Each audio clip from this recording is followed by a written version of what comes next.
Hello, my name is Roman. We do have an order for packed red blood cells for you. Reason is your labs show that your red blood cells are low. So I will go ahead, I'll look at my labs just to verify before I do start anything, just to verify that the blood values are indeed correct. I'll go ahead and look at my order. So we do have an order for packed red blood cells for transfusion, and then we have to transfuse 1 unit of packed red blood cells today. We will go ahead, verify name and date of birth. So we have Miss Marilyn Monroe, date of birth 6/1 blank. And then so with patients that we do run blood with, they'll have an ID band that has their name, their ID number, and verifies that they don't have any allergies.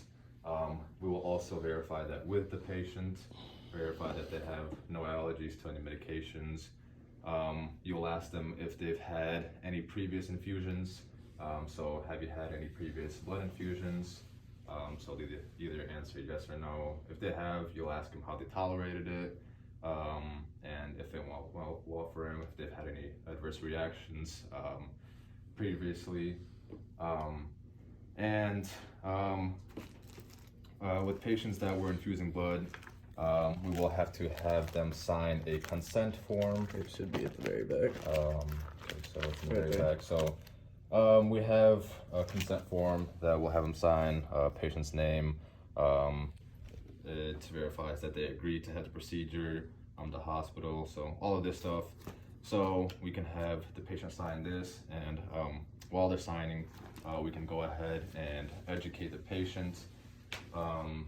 So we'll inform them why we are infusing the blood, what the purpose of it is. We will inform them if they've never had it before, that they could have adverse reactions, and that's something that we'd want to monitor while we are infusing, like signs of itchiness, maybe some confusion. You will look at their skin just to make sure they don't have any erythema or any stuff like that. So we will have to inform them that there are consequences, possible consequences that can occur. And then you will also want to follow the hospital's policies. So like for Cox policy, you'll have special instructions and procedures that will outline for blood products. So when we're infusing for one, we'll want to do 3 sets of vital signs. You will do 1 vital sign prior to administration of the blood. You will do one 15 minutes after administration, and then you will do your last set once the infusion is complete. And then we have other policies, so we'll review our policies before, since different hospitals may have different policies. You'll just want to brush up on those before you do infuse any blood. So after we've educated, we've gotten consent, we can go ahead and start getting ready. So we'll review our physician's orders, so transfuse 1 unit of packed red blood cells, and then you have the doctor that's ordered. So over here it says Dr. Jones, medical doctor, has ordered for an infusion of packed red blood cells. So we can go ahead, we can get the vital signs prior, get vital signs. So pre-vital signs, we have temp of 98, blood pressure of 104/70, blood pressure is kind of low, pulse of 72. So once we've done that, we will gather all our stuff that we need. So we'll have our Alaris pump infusion blood set. So this tubing, it's already unpackaged. We're just reusing stuff just to conserve our supplies. So with this one, what's special about this tubing is that it's specifically made for blood infusions. So you have 2 areas. One area will go towards the normal saline, the other will go into the blood. We have clamps, so we can go ahead and start by clamping all that. You'll clamp it off. This one, this is the cartridge where it goes into. And we'll go ahead and clamp the bottom one off too.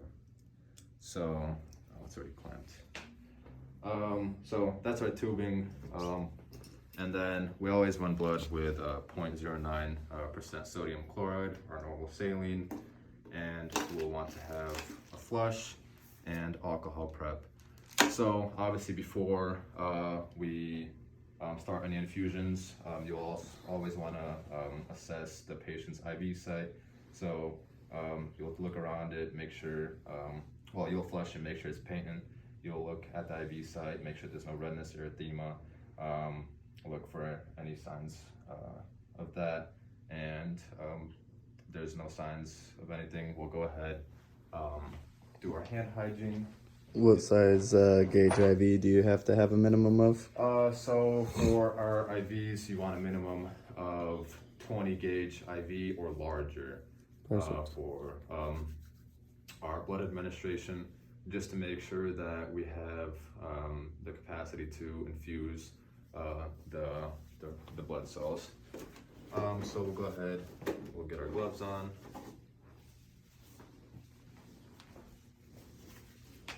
Once it dries out.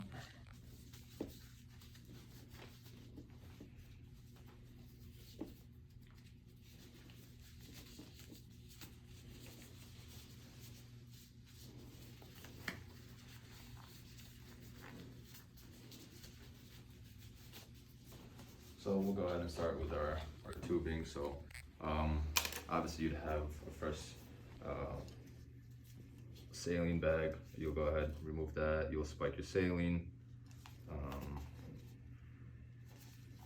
And then we'll go ahead and clean this up. You'll want to get some into the cartridge.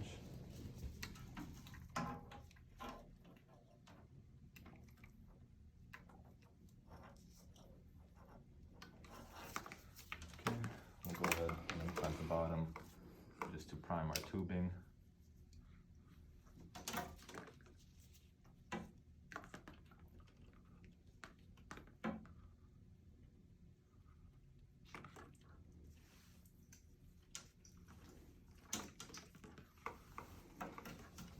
Okay, our tubing is primed.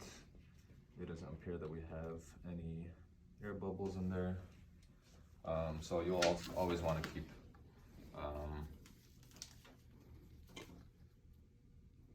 the connectors from touching anything. We'll take our flush, we'll take our alcohol prep. So we've already assessed his IV site, or her IV site. Looks normal. We'll go ahead, clean for 15 to 30 seconds. Once that's been cleaned, make sure we keep it sterile. We'll go ahead, draw a bag just to make sure we have flash, and then we'll go ahead and flush it with at least 5 cc's. And then, obviously, maintaining sterile technique. Aseptic. Aseptic technique.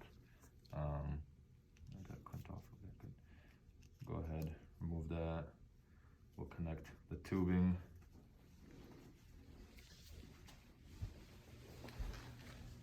So once that has been completed, we'll go ahead and turn our pump on.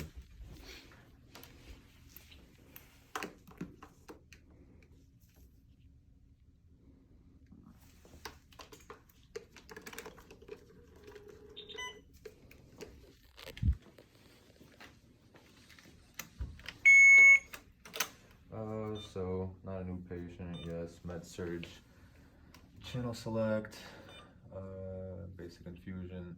So we'll want to run it at 15 mLs per hour, just to keep the vein open. So we have 15 ml volume to be infused. So we'll have a 500 ml bag. So we'll probably go ahead and run this at about 480, just so that we don't try to completely dry. We'll go ahead and start that.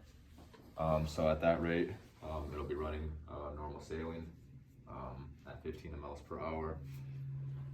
So Before we run down to lab to grab the blood, we'll have the patient's face sheet, which will have the patient information, the med number. Probably want to unclamp that, let it run. Restart. Okay, so that's been unclamped. You'll want their BBID, and you'll want a charge card.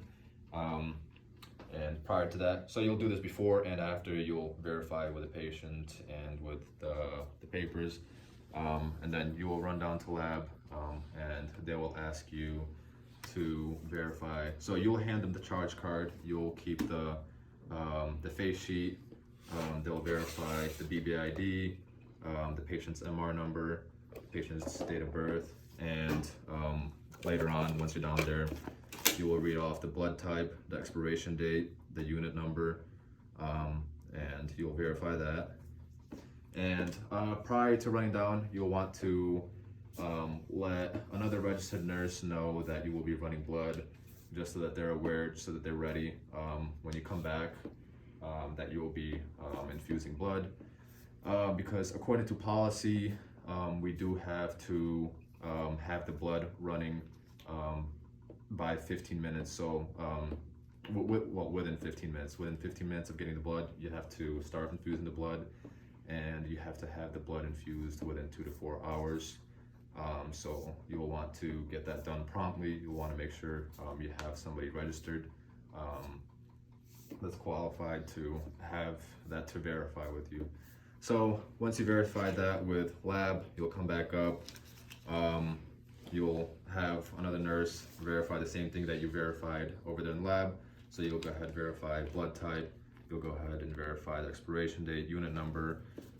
You will verify that you have the right patient, the right ID number. You'll make sure that the patient, you're giving the patient the correct blood type.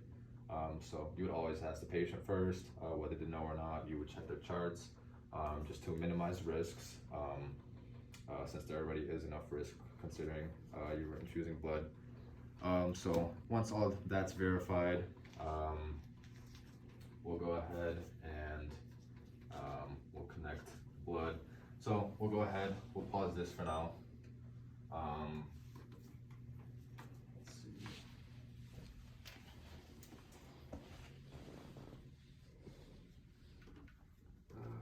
I'll throw that up there. You'll go ahead and spike your unit of blood.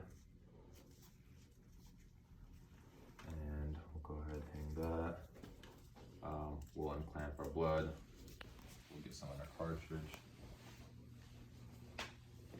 So that's running. And once we do that, so when we're running our blood, we want to start off slowly. So we will go ahead and we will start off the infusion at 60 mLs per hour, just to make sure that they're not having any adverse reactions. You will stay with the patient for 15 minutes during that span.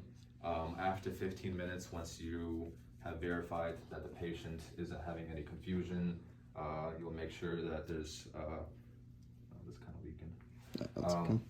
You will verify that the patient's not having any adverse reactions, make sure the skin's all good. So after 15 minutes, once you verify that the patient is tolerating the infusion, well, you will go ahead and you will increase the infusion. So usually you'll want that running between 125 to 140 or 150 an hour. So 125 to 150 mLs an hour. One thing to pause you on.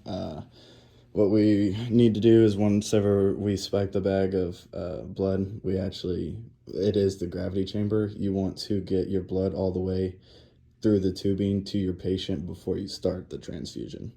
So instead of doing like the 15, you just let it gravity roll, and then you start at 60. So you'll take it out? Yeah, and then you'll let it roll all the way through. Press that in there, right there. Press the white, or the clamp in. Press the clamp in, and then what? Let it gravity roll. So, that. Push that, and And then I think you have to, Unclamp it. yeah, unclamp it. Yeah, so it's kind of going right now. It would be different if it was better spiked bag. Yeah. So But- gravity roll and then Yeah. 60 and then So how you see it's going all the way through. We wait till it gets right to the patient, and then once it does, then we begin the infusion at 60 mils an hour for the first 15, and then if they tolerate that, then we increase it to the 125 over 150. so for the sake of time, Yeah. we'll go ahead. We'll say that this has run all the way through. Yep. Blood has gotten to the patient. So from there, we'll say that. We'll go ahead and put our tubing back in. Channel select, rate. So we'll start off slow. We'll want that at 60 volume to be infused. So our capacity in our blood is 300 ml. So we'll do that at 300. So let's see how it clear. So we'll do 300. Then we'll start. So during the duration of that, you'll stay here for 15 minutes with the patient, and you'll monitor how well the patient is tolerating. So also, once again, for the sake of time, we will go ahead and we'll do another set of vital signs. So for this one, we'll go ahead. At our 15-minute mark. Minutes, temp of 98, blood pressure 100 over 64, and then a pulse. So that hasn't changed much, but we've only been running the blood for 15 minutes, so it hasn't affected him negatively. So we can go ahead and continue running. So he has no fever. That's one of the most important factors that we're looking for, just to make sure he's not having any fever, any itching, or any confusion, which are common signs and symptoms of allergic or adverse reactions of blood infusion. So it's been running. We've done our second set of vital signs. We can go ahead and up the infusion rate. So channel select rate, we'll put that at 125. Start that. So we'll let that run. So that should run within 2 to 4 hours. Once we have completely infused all of the blood, we will go ahead and pause. We'll clamp off our blood, and then we'll go ahead and we'll allow the rest of the saline to run through. And once all the salines run through, once the blood has run through, we want to check the post-vital signs. So temp of 98.6, no temperature, blood pressure of 126 over 80, which is perfect. That's exactly what we're looking for. Blood pressure's back up, and a pulse of 78. So we have positive effects, no signs of adverse reactions of the blood administration. And we just roll the saline through at that rate to get the blood all the way through the tubing to make sure they get every ounce or milliliter of the blood. Yeah. So once this runs through, you'll go ahead, you will disconnect it, and if you're running anything prior, you can go ahead and resume what you were running prior to the administration. And then from there, you'll just want to verify how the patient tolerates the procedure. You'll want to chart your IV, the assessment of the IV site, what gauge IV. You'll want to assess the blood type. You'll want to assess that you've verified everything that you've had second witness. You'll want to chart how the patient tolerated it. You'll assess all the vital signs and all of that stuff. And does that seem like you got everything? I believe so, yeah. Okay. Yeah, and that would be your blood administration. Perfect.